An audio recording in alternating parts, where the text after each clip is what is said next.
En dehors de ma surface est le premier podcast où l'on discute foot, voyage, rencontres, expériences de vie avec des acteurs du football. Je suis Hugo Sagnudo, je développe des projets liés au foot à travers le monde et j'accompagne également des entraîneurs dans l'obtention de leur diplôme via des VAE, validation des acquis de l'expérience. En dehors de ma surface a intégré Podio, le studio de production de podcasts spécialisé dans le sport. Aujourd'hui, notre invité est Eiji Kawashima, gardien de Strasbourg de 39 ans et véritable légende au Japon et en Alsace. Pendant 35 minutes, Eiji nous raconte son parcours difficile pour un gardien japonais voulant à tout prix percer en Europe alors qu'il aurait très bien pu rester au Japon et profiter de son statut. Mais il a préféré prendre des risques et venir jouer en Belgique et en Écosse avant de poser ses valises dans l'est de la France, à Metz puis à Strasbourg. Et bien entendu, on parle de Coupe du Monde, lui qui a joué les 3 dernières et qui est actuellement au Qatar. Bonne écoute! Bonjour Eiji, comment tu vas? Bien, très bien. Ouais, je suis très content d'être avec toi aujourd'hui à Strasbourg, chez toi, dans ta maison. Ouais. On est ici, juste à côté de la Méno. Et voilà, est-ce que tu peux te présenter rapidement? Je suis Eiji Kawashima, gardien de Racing Club de Strasbourg. Ça, c'est 5e saison ici et déjà 7e saison en France. Et voilà, je suis japonais, j'ai 39 ans. 39 ans, voilà. Encore joueur, en activité, à 39 ans. Ouais. Je trouve ça marrant toujours dans le football. Heureusement. Dans le football, on dit 39 ans, on est vieux. Et dans la vraie vie, on n'est pas forcément vieux, mais dans le football, on utilise souvent le mot vieux. Ouais, c'est vrai. Ouais. Alors que c'est pas le cas. Donc avec toi, l'idée, c'est de parler de ton parcours, de tes voyages. On va parler de ton arrivée en France, de la Belgique. Je voulais un peu commencer par savoir si, quand tu étais petit, est-ce que déjà tu étais dans une famille qui voyageait beaucoup? Non, en fait, moi, je suis né à Saitama, juste au-dessus de Tokyo. Et je suis pas beaucoup parti quand j'étais jeune. Et juste une fois, avec la sélection de Légion, je suis venu à Pays-Bas et je pense à Allemagne, une semaine comme ça. Mais après, jusqu'à 18 ans, non, je suis jamais parti. Ah ouais. Et après 18 ans, non, je suis parti en Italie pour un essai, pour passer à Parme avec l'équipe de réserve. Ouais. Voilà, j'étais déjà habitué toute ma vie au Japon et culture, tout ça. Et la réponse, ça a été toujours la façon japonaise. Du coup, moi, j'ai jamais réfléchi. Il y a de l'autre réponse, il y a l'autre chemin. Par exemple, au Japon, normalement, il n'y a pas de retard. Ouais. Si on a de rendez-vous, on est là tout le temps à l'heure. Et voilà, quand je suis passé en Italie, avec mon agent, il m'a dit ok, il vient me chercher dans 5 minutes. J'attendais 30 minutes, il ne vient pas. Ouais. Et j'ai été choqué. Il m'a dit 5 minutes et après 30 minutes, il ne vient pas. Ouais, c'est aussi pour le foot, c'est ce que l'entraîneur gardien il m'a dit, il m'a expliqué dans l'exercice. C'était pas la même façon que j'ai eu au Japon. Donc ça me réfléchit beaucoup des choses. Voilà, si j'ai pas réussi de faire qu'est-ce que l'entraîneur gardien japonais qui m'a demandé. Et après, j'ai perdu la confiance.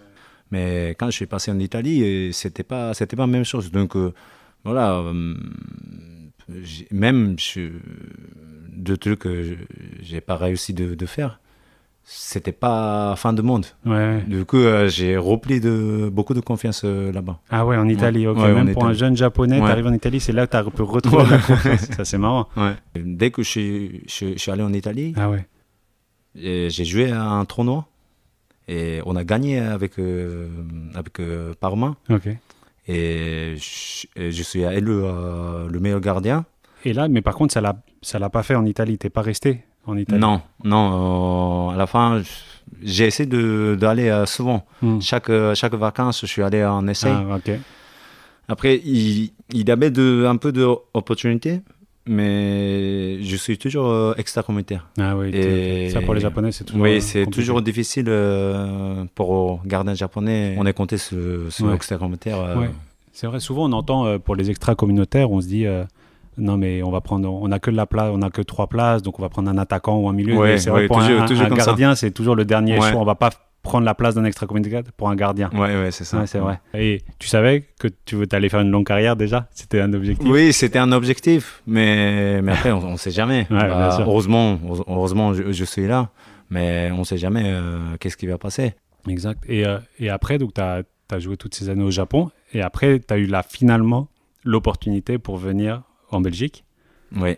Mais ça, c'est bien plus tard, du coup. Oui, c'est quand j'avais 27 ans. Ouais. Mais donc, tout le temps, tu voulais venir en Europe? Oui, toujours, je voulais, et toujours essayer.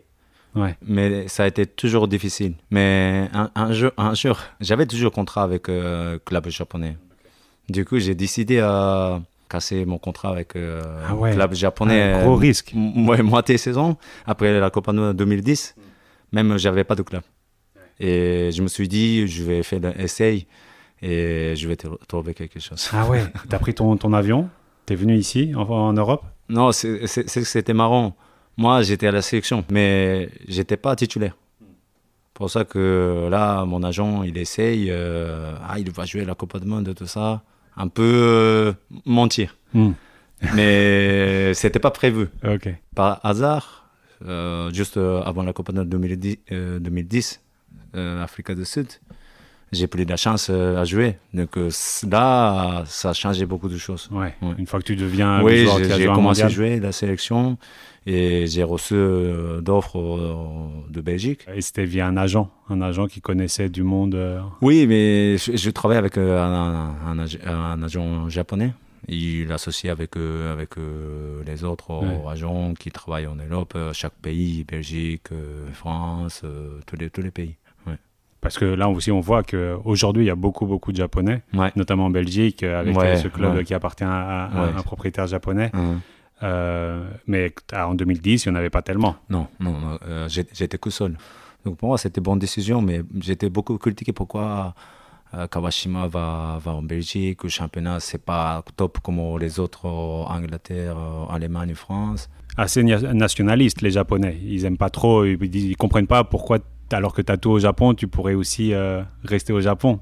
Oui, si, il y a tout le monde qui me dit, beaucoup de monde dit que si je vais en Belgique, c'est mieux rester au Japon. Ouais, parce que toi, c'est assez intéressant ça, c'est que toi, l'Europe, contrairement à d'autres pays, c'est pas forcément un endroit où tu gagnais plus d'argent, justement. Parce que pour beaucoup, au Japon, toi, avec ton parcours, t'aurais pu aussi très bien gagner ta vie au Japon. Tu l'as pas fait pour l'argent comme d'autres pays, les Sud-Américains, où t'as pas le choix, tu dois venir en Europe parce qu'il y a une différence. Toi, c'était pas forcément ce cas-là. Toi, c'était quand même une envie de découverte autre que financière, quoi. Oui, je veux pas beaucoup parler pour ça, mais bon, après, j'avais beaucoup envie de venir en Europe pour prouver de gardien japonais qui peut réussir en Europe. Et si je regarde le niveau de salaire, tout ça, j'avais pas de chance de venir en Europe. Donc voilà, j'ai fait des sacrifices, prendre des risques. Et je pense aujourd'hui c'était une bonne décision. Ouais. Je pense aussi. Mais c'est vrai qu'on a du mal des fois ici à imaginer que venir en Europe, c'est prendre un risque. Et pour toi, pour un gardien japonais, ça l'était en fait. Ouais. Mais bon, voilà, aujourd'hui, comme beaucoup de Japonais qui passent en Europe, et aussi il y a des gardiens, mais si quelqu'un qui prend pas de risque pour découvrir des chemins ou quelque chose, voilà, ça s'ouvre jamais. Donc voilà, je pensais, j'avais envie et je voulais prendre des risques et j'avais de confiance pour faire de quelque chose. Ouais. Et aussi, on m'a dit, j'ai fait des petites recherches, que même avant de partir, tu parlais déjà d'autres langues que le japonais. J'avais essayé déjà. Comme j'ai dit, j'ai déjà bien aimé à voyager. Et j'ai pris chaque semaine cours anglais et italien. Ok. Et donc, quand tu es venu, tu parlais en Belgique, tu parlais un peu anglais. Ça va. Pas top comme aujourd'hui, je peux avoir des conversations avec les autres joueurs. Mais je pouvais parler qu'est-ce que j'ai envie de faire, ou qu'est-ce que j'ai besoin, voilà. Okay. Minimum. Et c'était difficile l'adaptation? Quand même, c'était pas facile. Ouais, quand même, c'était pas facile. Le culture différent. Qu'est-ce que c'était marqué sur le contrat, par exemple? Ah ouais, c'était voiture, l'appartement, tout ça, c'était pas prêt. Ouais, j'ai demandé beaucoup de fois. Mais de trucs de la maison, c'était pas prêt. 1 mois, 2 mois, voiture qui arrive pas, 2, 3 mois. Oui.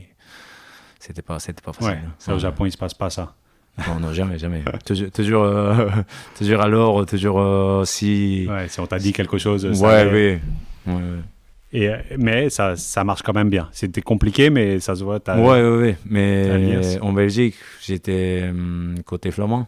Et je pouvais pas lire flamand dans la carte de menu en restaurant. Ouais. J'ai commandé toujours à midi bolognaise, c'est ce que j'ai lu. Et steak pour le soir. Ah ouais, tout le temps. Ah ouais, ok. Et t'étais parti tout seul? Oui. Mais j'étais tout seul aussi. Je voulais pas m'allier avant que j'ai d'expérience tout seul en Europe. Okay. Par rapport à la famille, c'est de temps en temps difficile pour décider d'avoir des décisions. C'est ça. Donc, je voulais rester tout seul quelques années. Première expérience en Europe.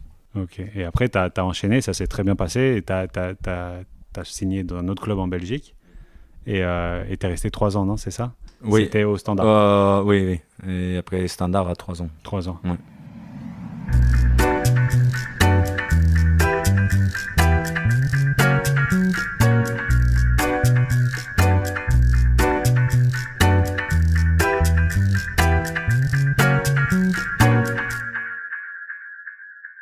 En fait, on va faire une petite parenthèse Coupe du Monde, parce que tu l'as un peu évoqué.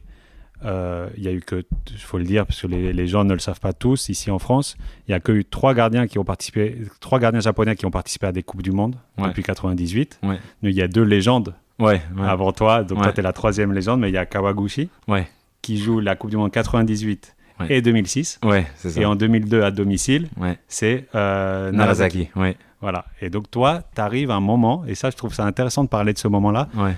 Les éliminatoires, la Coupe du Monde 2010, toi tu les fais pas. Non. C'est pas toi. Non, c'était pas moi. Mais la Coupe du Monde 2010, c'est toi qui la joues. Ouais, Qu'est-ce qui s'est passé? Moi, ça m'a intéressé quand j'ai vu ça. Pourquoi non, en fait, de légende, ils étaient toujours là. Ouais. Et j'ai jamais eu de la chance à jouer. Du coup, j'étais toujours 3e gardien. Et je voulais toujours jouer quand j'étais à la sélection. Mais c'était pas la peine. Les 2 gardiens aussi, ils faisaient de compétition entre les deux. Okay. Oui, entre eux. Toi, du coup, moi, j'étais pas dedans. Ok. Du coup, quand j'ai pris la chance juste avant la Coupe du Monde. Donc c'était comment? C'était juste avant? Juste avant, non. Reste 2 matchs amicaux. Et là, il te donne la possibilité de jouer. Oui, un jour avant de veille de match, coach adjoint, il m'a dit prépare-toi. Comme ça. J'ai rigolé, je suis toujours prêt, coach. J'ai rigolé comme ça. Et après, coach qui m'a appelé dans sa chambre, il m'a posé des questions. Qu'est-ce que je pense par rapport au confront, tout ça, défensivement, tout ça. Mais il ne m'a pas dit je vais jouer. J'ai donné mon avis, tout ça. Mais après, je suis rentré dans ma chambre. Et voilà, si je joue demain, tranquille, je joue comme d'habitude, juste reste calme. Et le lendemain, contre Angleterre, on a perdu, mais j'ai arrêté penalty. Ah.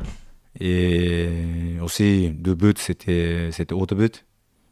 Donc voilà, j'étais vraiment en bonne performance. Et après, j'ai plus de chance. Ok, et là, tu as fait la Coupe du Monde quelques semaines après. C'était toi le gardien titulaire de cette Coupe du Monde. Ouais. Et tu sais expliquer, tu arrives à expliquer pourquoi l'entraîneur il a fait ce changement? Non, en fait, on n'était pas bien. On a perdu beaucoup de matchs amicaux dans préparation. Coach, il était beaucoup critiqué.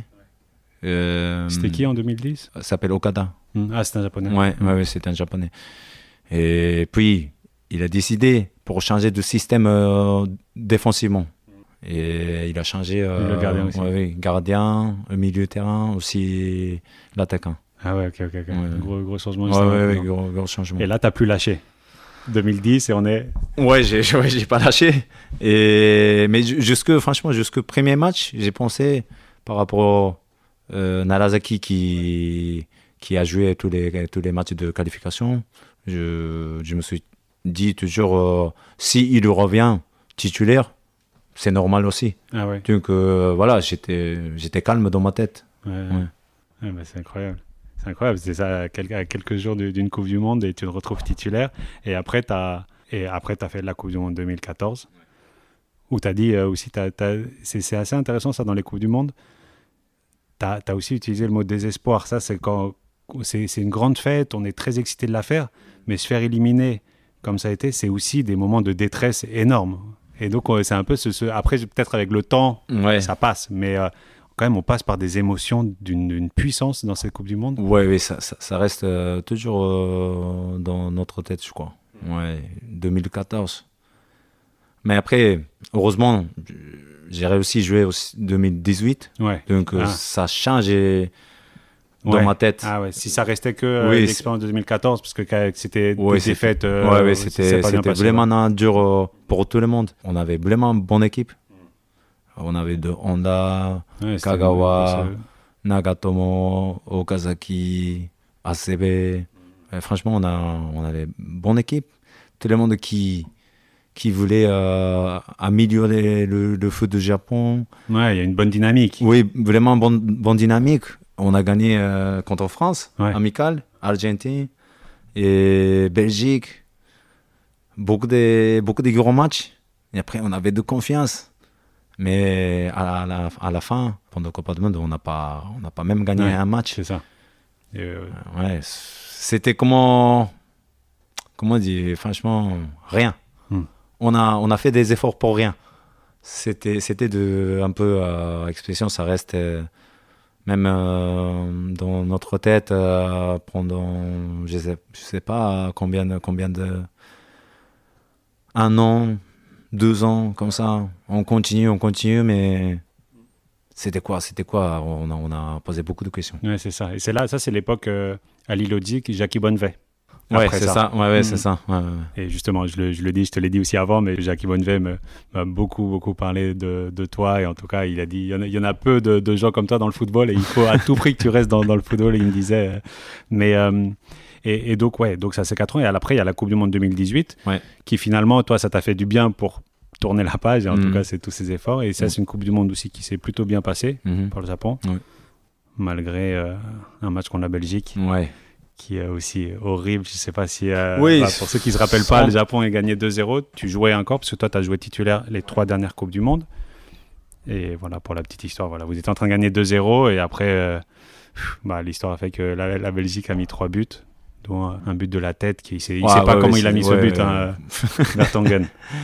Avant dans cette action, je pense hasard, et Lukaku, il a loupé une grosse occasion, tapé de poteau, et tête est sortie juste au côté de poteau. On croyait que aujourd'hui c'est bon, c'est bon, on a de chance. Mais après la tête qui lobait, sur la tête de moi et ça passait à 12e poteau, tapé. Il voulait pas marquer. Mais après, les Belgiques qui sont revenus aussi fort dans la tête, nous commençons un peu trembler. Et le corner. Qu'on a à la fin, contre-attaque. Bon. Ouais. Parce que c'est dur ces Coupes du Monde aussi où tu pars un mois. On n'en parle pas beaucoup aussi, mais c'est quand même des moments particuliers dans la vie d'un homme où tu es coupé du monde, tu es pendant plus d'1 mois. C'est vraiment particulier, c'est très spécial, c'est difficile à expliquer, mais voilà, pendant la Coupe du Monde, tout le monde qui regarde un match qui est sur la télé et tu présentes ton pays, tout le monde qui est derrière toi, beaucoup de pression, c'est difficile à... Même je parle maintenant... c'est difficile à expliquer, mais bon. C'est comme une période de rêve. Franchement.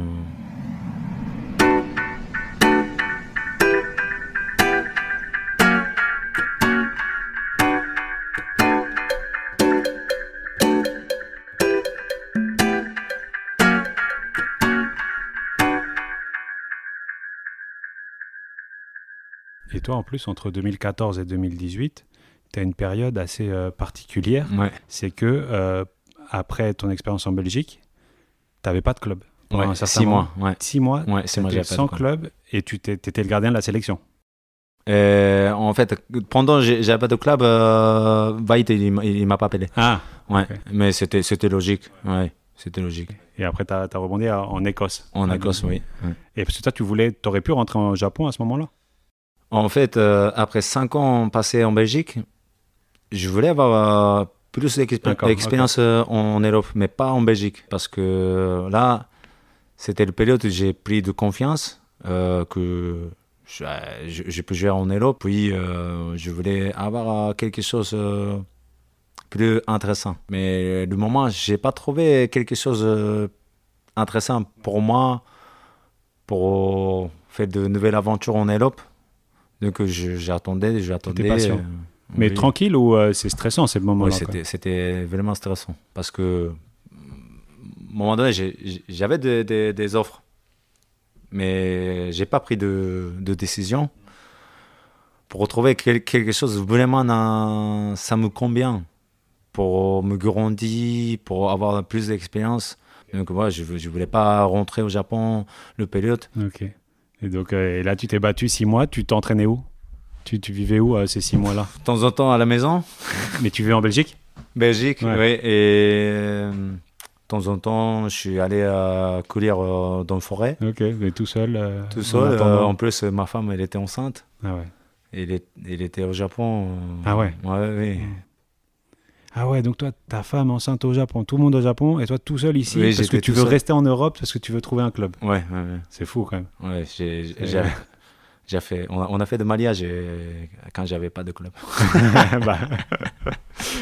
Et donc finalement, une opportunité en Écosse. Ouais, c'est ça. Ouais. Juste avant que j'ai eu d'offres en Écosse, j'étais à Leicester. Ok. Je faisais de essais à Leicester et la saison qu'ils ont gagné le championnat. Ah ouais.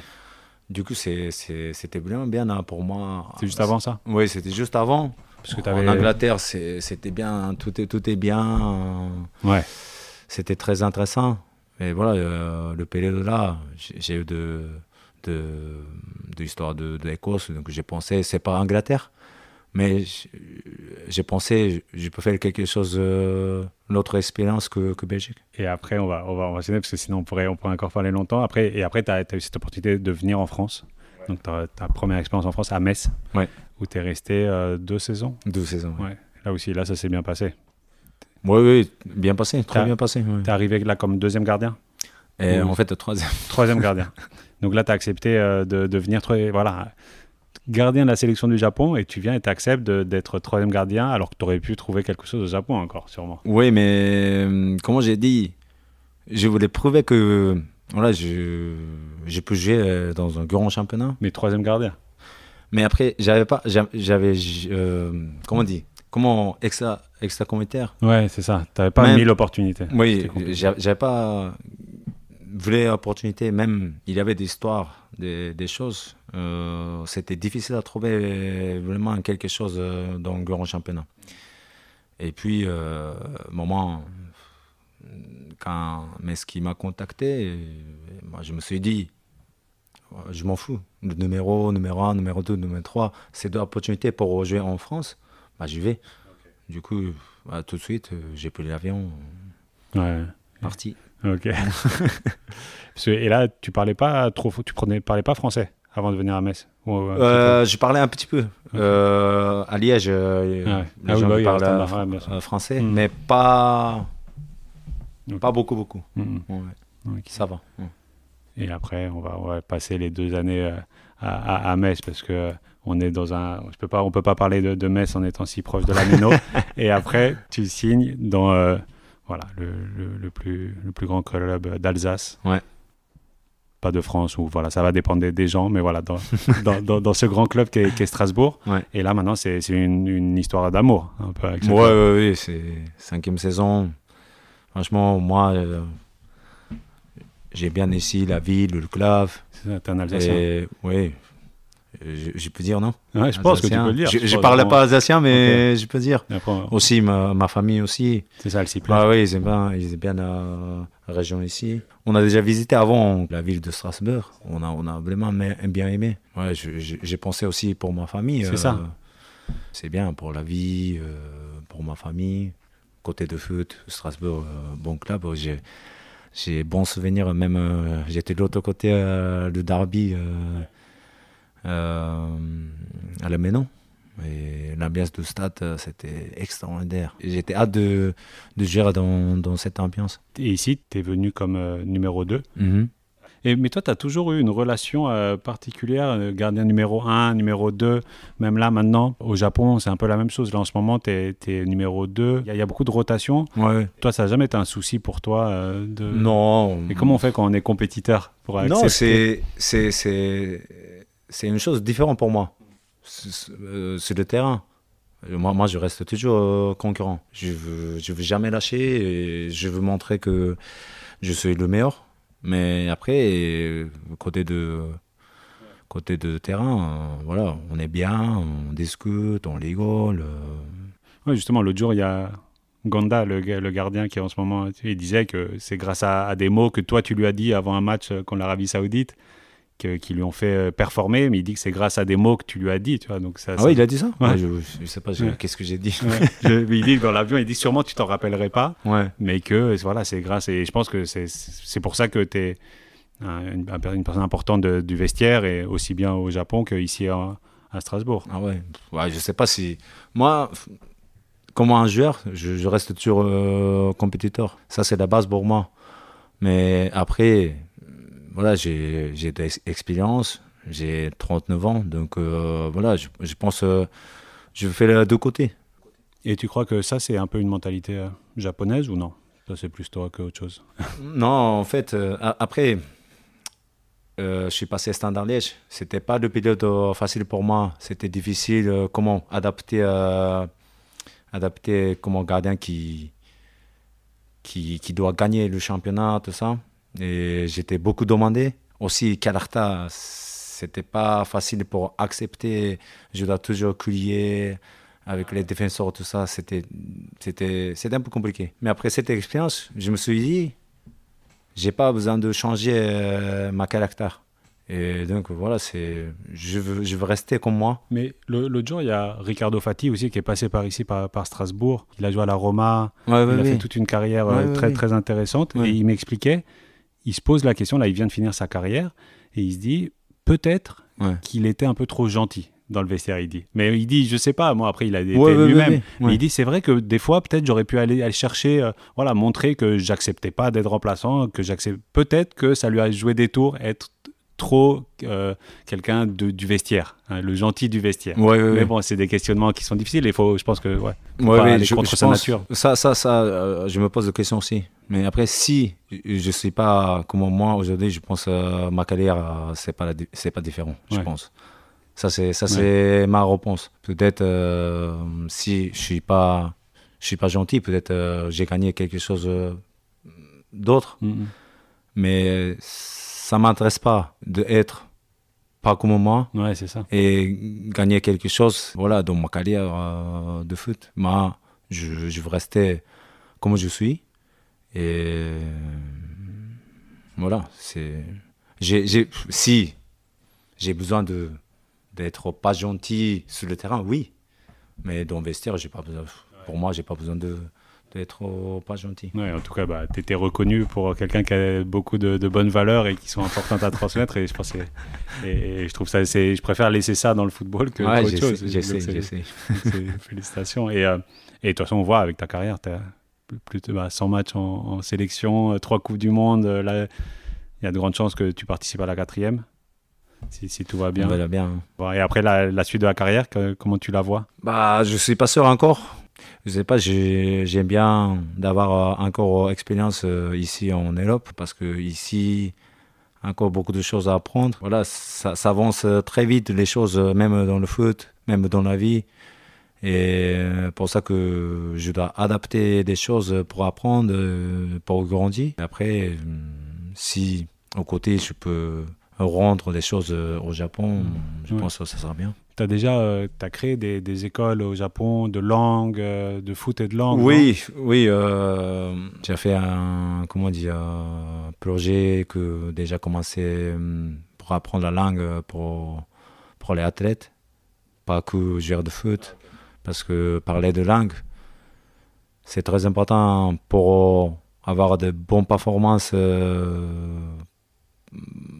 côté de terrain, tout ça, pour avoir de confiance. Les Japonais, on est un peu timide. Du coup, il faut enlever de barrières.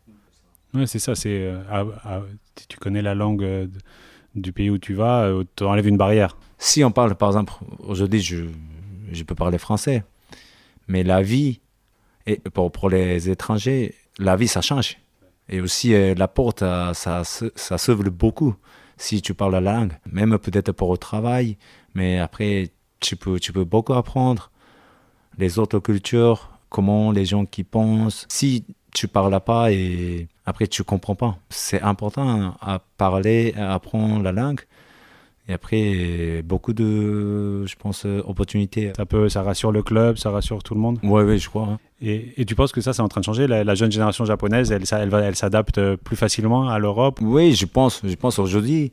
Avant, c'était déjà, il y avait de barrières par rapport à la langue. Mais aujourd'hui, je pense les joueurs japonais qui jouent en Europe, beaucoup de joueurs qui déjà parlent leur langue, anglais ou allemagne. Souvent à la sélection, j'entends qu'ils apprennent la langue. Du coup, je pense que ça vient de changer. C'est ça. Toi, avant, en 2010, tu étais un des seuls qui parlait anglais. Aujourd'hui, oui, il n'y avait pas beaucoup. Maintenant, ils parlent tous la langue. C'est assez intéressant, je trouve, les filières qui se créent. Par exemple, le Celtic, il y a une relation avec le Japon. En Belgique aussi, il y a une relation. Après, je pense que c'est l'histoire qui fait que... Donc, voilà, après, un jour, il y aura une histoire avec le Japon et Strasbourg, je pense, après ton passage. J'espère. Comme j'ai dit aussi, il y a de problèmes d'extra-communautaires. Il faut se marier avec des Françaises. Non, mais nous, on peut avoir qu'un passeport. Oui, pour ça reste pas facile. Mais c'est vraiment, je pense que c'est vraiment intéressant. Nous, Japonais, on travaille beaucoup et on sait de sacrifices pour le groupe. Et aujourd'hui, on a beaucoup bon joueurs de talent en jeune joueur. Donc, je pense que ça peut être vraiment intéressant. Et donc, tu me disais aussi, les Alsaciens, ils t'ont bien accueilli, tu dis? Oui. Je pense oui, mais je sais pas. Faudra demander. Après je vais aller au centre-ville demander. Non, je pense, oui. Ouais. Et toi, toute ta famille, là, tu t'y plais, tu vas... Oui. Ouais, tes petits, ils sont alsaciens, tes enfants? Oui, depuis il a quel âge? 2 ans. Il est ici. Et aussi, j'ai deux filles, ils sont nés ici à Strasbourg. Elles sont nées ici, ok. Et donc, ils parlent quelle langue, les petits? Japonais, français? Petit japonais, français, anglais, et un petit peu espagnol, parce que ma femme est moitié colombienne. Mais ça aussi, on se rend pas. Mais c'est un cadeau que tu fais à tes enfants de voyager. Et pour un joueur de foot, si tu as cette opportunité, tu penses à ça aussi, non? Oui, je pense aussi, mais il faut penser longtemps. Parce que là, aujourd'hui, il a 6 ans. Et s'il s'arrête, je sais pas, 7 ans, 8 ans, et il commence à parler que japonais, okay. Et après, il s'oublie. Ok, donc ça, c'est important pour toi. Dans tes choix de vie, c'est quelque chose que tu as en tête. Tu dis, oui, bien sûr. Pour mes enfants, c'est bien que je reste encore un peu au maximum. Non, pour ma carrière, je ne pense pas à ma famille. Je pense que moi, je suis content. Et voilà, ma famille, ils sont contents. Donc, voilà. On continue. On continue. Bon, très bien, Eddy. En tout cas, je te souhaite une très bonne Coupe du Monde. Ouais, merci. Et au plaisir de te revoir ici en Alsace, à Strasbourg. Ok. Merci beaucoup. Hein. Merci. Au revoir.